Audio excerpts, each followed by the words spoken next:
Welcome back to another Valley Sports Plug Phoenix Suns recap for January 26th through February 7th, 2023. I'm Chris Patrick, and with me as always is my man Michael Benjamin, here to break it all down for you. So let's get right into it. In the last 2 weeks, the Suns would go 5-2, their record now 30-26, making them fifth in the Western Conference standings. So let's see just how those 7 games broke down. They would start at home versus the Dallas Mavericks and lose that game 99-95. Then it was on to the San Antonio Spurs, where they would win 128-118. Back at home against Toronto, getting the win 114-106. Next, at home against Atlanta, taking the loss 132-100, an absolute blowout here in the Valley. We hit the road then out to Boston with a win 106-94, a big statement win against a dominant powerhouse in the East. Then over to the Detroit Pistons, where we would get that win as well, 116-100. And then in Brooklyn, we like 116. We would score 116. The Nets would score 112, and that gives the Suns the win. Now I'll pass it over to Mike for a deeper look at these past 7 games. Mike, what you got for us? The ebbs and flows of this season keeps going, but the truth of the matter is these Phoenix Suns are scorching hot, winning 9 of the last 11. But with these recaps, it seems like we always start off with an L. And that's what we saw this recap as well, with the Mavericks coming to town and beating us. Spencer Dinwiddie had a huge game, 36 points, 9 assists, 6 rebounds. Also big contributions from Finney Smith with 18 points and 12 rebounds. 2 guys who are no longer with the Dallas Mavericks, as we've seen that trade for Kyrie Irving. But in that game, Luka left early, sprained his ankle 3 minutes in. But the Mavericks led the entire second half, and the Suns just couldn't get back within that game. Then we went to San Antonio and had a tough one, to be honest with you. I mean, San Antonio, they never led, and they trailed by 13 earlier in the fourth, but then had an 18-7 run in the final 4 minutes to force overtime. Ayton had an attempted hook shot with about 31 seconds left that missed everything. And the Spurs had some chances to win that game, but it went to overtime, where Mikal Bridges had 8 points, and the Suns secured that victory. Then come back home against the Toronto Raptors, where one of our lucky fans, Marco, was able to attend that game. Shout out to you, Marco. Hope you enjoyed your time. The Suns pulled off another victory there. Ayton had a pretty big game, 22 points, 13 rebounds, had some big offensive rebounds and buckets down the stretch to secure that win. But it was a tight one. I mean, neither team led by more than 10. There were 16 different lead changes and 5 ties. You know, the Suns were leading going into the second half by 9, but the Raptors scored 12 straight and took a 65-62 lead 2.5 minutes into that third quarter, but kept pace and secured that win, which we need to do at home because, unfortunately, the record's been looking a little bit better on the road, but that's where the Suns have struggled. So you got to get those home wins. And talking about home wins, which we did not get against the Atlanta Hawks, just got blown out of the water. I mean, the Hawks never trailed. They hit their first 3 shots, which were threes. It was tight in the second quarter, but a 13-0 run ballooned the lead to 66-47, and the Hawks never looked back. At one point, they were up 102-67. They led by 43 at one point, and the Hawks just were on fire. They shot 52 of 91 from the field, making 19 threes, which was about 57.6% from them. Just really never had a chance to get back into that game after the second quarter, unfortunately. But then we regained some momentum going into Boston with a huge matchup with possibly the best team in the NBA in the Boston Celtics. And the Suns, all of them did it. They had solid contributions from the entire bench. Ish Wainwright, Jock Landale, and the Lee brothers, Saban and Damian, had a plus 20-point differential, really solidifying that bench and securing this win once again. You know, Dario Saric had a big game, 14 points, 13 rebounds. And the Suns had a 20-point lead in the second quarter that got trimmed to 1 by the end of the third, but they opened up the fourth, scoring 8 straight points, and the Celtics never crept back more than 6 points. So huge win for this team. And they carried that momentum into the back-to-back against the Pistons. They started each half very strong. They opened up the game 13-3, and they scored the first 8 points in the third quarter. So this one was in hand pretty early. Chris Paul had a weird night, though. He had 14 assists, spreading the ball, being the point guard like we normally know he is, but he only had 2 points and didn't make a field goal. It was his first time without a field goal since March 18th of 2017. Crazy to see, but had big contributions from all of our other guys, which was needed in the scoring department. Bridges had 24, Cam Johnson had 20, and Torrey Craig had 14. And then last night, we go into Brooklyn after some moves have been made by the Nets. They didn't have their full complement of players, but the man, Mr. Devin Booker, was on the floor after about a month. It's really great to see him out there. He started off hot, had 8 points in the first few minutes that he played, finished with 19 in 25 minutes. And DeAndre Ayton matches his career high with 35 points. Really just played bully ball the entire night. And they had to put up with a furious fight from Cam Thomas, who scored over 40 in the past 3 games, had 43 points and 18 free throws.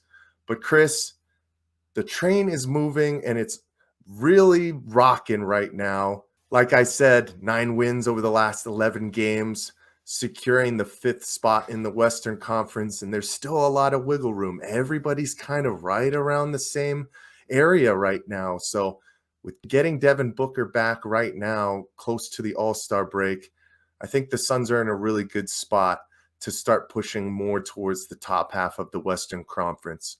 But Chris, I want to know what you've been seeing from this team the past 2 weeks. So let's go. Absolutely, Mike. And you are on it there. It's great to see this team coming back into form. I mean, last night against the Nets, finally having our 5 starters back. Chris Paul, Devin Booker, Mikal Bridges, Cam Johnson, DeAndre Ayton. That's our core right there. And that is the heart of the Suns team, where if we're going to make a playoff push, or dare I say a finals push, those are the 5 guys that we're going to need on the court. And up until this point in the season, it's been few and far between where we've seen all 5 of those guys on the court. Just real quick to touch on that game against Brooklyn last night. Who is Cam Thomas? Has anybody even ever heard of this guy? I mean, 2nd round pick out of LSU, seems like just a steal for the Brooklyn Nets. He's had to sit behind James Harden, Kyrie Irving, playing second fiddle to Kevin Durant. But Mike, we're not here to talk about the Brooklyn Nets, are we? I want to talk about the Suns and what they've done in these last 7 games. I mean, it's awesome, right? Winning 9 of the last 11. This is the Suns team that we've known and that we're accustomed to seeing. So it's great, like I mentioned, them coming back into form, being a healthy squad now.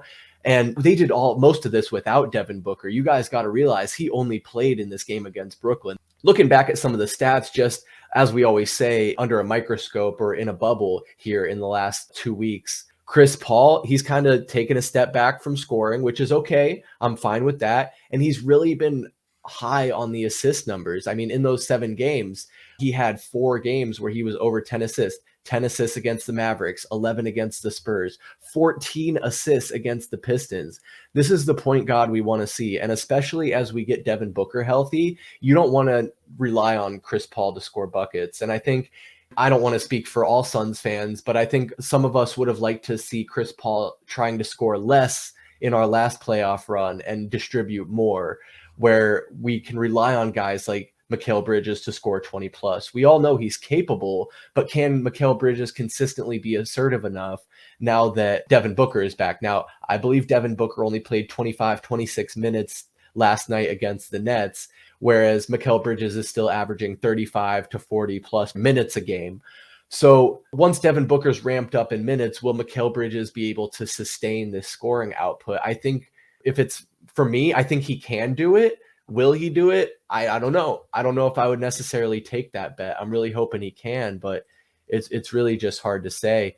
The last guy I want to talk about when we're looking at these last 2 weeks is Cam Johnson. Since he's come back from his injury, we've wanted to see him really step up and own that starting 4 position. He's averaged 13.5 points, 3.8 rebounds, and 1 assist in 6 games. He only missed 1 of the last 7 games. I don't know. I don't know, Mike. Personally, I think that's okay. I think he would pass my class if I was the teacher, but I want to see more. He's in that starting role. He's taking over. And especially with Devin Booker out, I think he needs to score 15 plus points and maybe make more of an impact in the rebounds and other categories that he can show up and have an impact. I know there's always those guys, and Cam Johnson is a hustle player where he has those stats that don't show on the stat sheet, but I want to see those stats that show on the stat sheet. And I think points and rebounds are two easy ones for him to grab. So I like what I'm seeing overall. You can't knock it when they're winning games. You know, the losses are going to happen. We can't set records every season. But as long as we're positioning ourselves to be competitive and make a run in the playoffs, I'm happy with this team. Now, for my money, it's all going to be what happens in the next couple days as we approach this trade deadline coming up tomorrow. You bring up a lot of great points, Chris. You know, how is Mikal Bridges and the steps that he's taken going to mold together with Devin Booker coming back and starting to get more minutes? You know, same with Cam Johnson. He's still getting his legs under him, but now, you know, we're about 2 weeks in. The production is going to start coming up a little bit more as he gets some more minutes as well. But how does this cohesive unit build back together? And the truth of the matter is, it's going to take a couple of games, but we're already off to a great start. I mean, that Brooklyn game, it was a little bit closer than I would have liked down the stretch, but good teams find a way to finish those ones off. And man, talk about ramping up just the action within the NBA right now. You know, we already touched on Kyrie Irving getting traded to the Dallas Mavericks.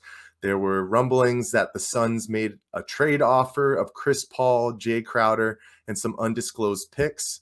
We saw some more movement in the front office. On Monday, President and CEO Jason Rowley, he resigned, which was also the same day that the NBA Board of Governors approved the sale of the Suns and Mercury to Matt Ishbia. So right at the time frame for the trade deadline, which is going to happen tomorrow.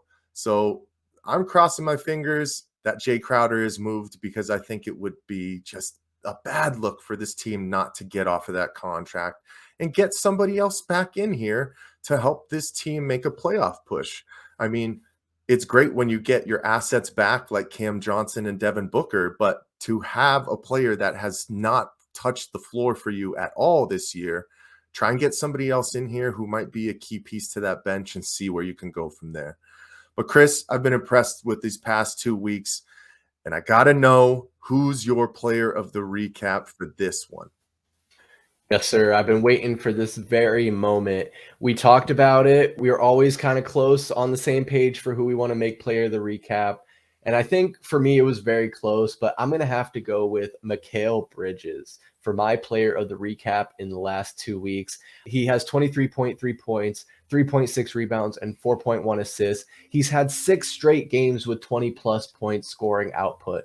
You know he can do it. You know he's capable. So my challenge for Mikal Bridges is, with Devin Booker coming back, continue that scoring output, continue that aggressiveness where you're taking your shots, you're driving at the basket. I mean, we saw a slam last night against the Nets where I think you said alien arm, like he just extended and yammed it home right over the defender. He's capable of doing it. I just think sometimes he takes more of a passive role in this offense, understanding that Devin Booker and DeAndre Ayton are kind of the primary targets. And you can even kind of say Chris Paul sometimes, but throw that out. I want the best person, the open person, to score the rock. And if on a given night, Mikal Bridges has the matchup or has the open looks, I want to see him taking that. So for the last 2 weeks, he's been killing it. And my challenge to him is to continue that momentum and to continue on with the path that he's had, even with Devin Booker returning. But Mike, I got to know, man, who's your player of the recap? Well, Chris, I mean, I could have had Mikal for the three-peat. We could have given him the crown right now. We're still giving him props. He's your player of the recap. But I had to go with DeAndre Ayton for this recap. I mean, the last 7 games, he's averaged 23.4 points, 13 rebounds, shooting 60% from the field, getting to the free throw line a little bit more as well, averaging 3.7 free throws made. He scored over 20 in 5 of the 7 and over 30 in the past 2. We know what this guy can do. it's just all about setting the momentum and energy from his own standpoint. And he is going to be one of the best big men in the game. If you don't think so, he just keeps showing it night in and night out at this point, especially these last 2 weeks. But I've been very happy with the energy that he's been bringing on the defensive end, because that's where he has to set the tone. He's already been known as one of the best field goal percentage big men in the game. He has such a great touch with that finesse, but it comes down to bringing that energy, and especially in that Detroit game, in the back-to-back after a big win against Boston, he sets the tone on the defensive end, and that game was never in doubt. So very proud of the big man. I'm going with DeAndre Ayton, and I'll be excited to see who it is next time, because Mr. Booker's back in the fold. Yes, sir. It's going to be real interesting. And I mean, the next 2 weeks, the Suns are only going to have, I think, 4 games with the All-Star game on February 19th. I think it's important to note that Devin Booker is not going to be a part of the All-Star game. I mean, he's been out with injury, you can say that, but Zion Williamson is an All-Star starter, and he's played less games than Booker has this season. So we all know it's a popularity contest. The Suns are still considered a small market team, even though Phoenix is like the 5th largest metropolitan area in this entire country. But we won't get into that here. This is a Suns recap, and we're going to keep bringing them to you. Coming up, we got a rematch against the Atlanta Hawks in Atlanta, playing the Pacers in Indiana, then back at home against the Sacramento Kings and the Los Angeles Clippers. And then we'll get you a recap on those 4 games and maybe some All-Star game anecdotes as well. We'll see what happens. But I'm really excited and optimistic for the Suns here coming up. I think we have good momentum, and this All-Star break will be a chance for us to stay healthy and even recuperate even a little more as we prepare for this home stretch here and a hopeful playoff push. Like we said, 5th in the West. So we'll keep coming at you every 2 weeks with a recap of the Suns and what's going on with them. But for Michael Benjamin, I'm Chris Patrick, and we will see you next time. Peace.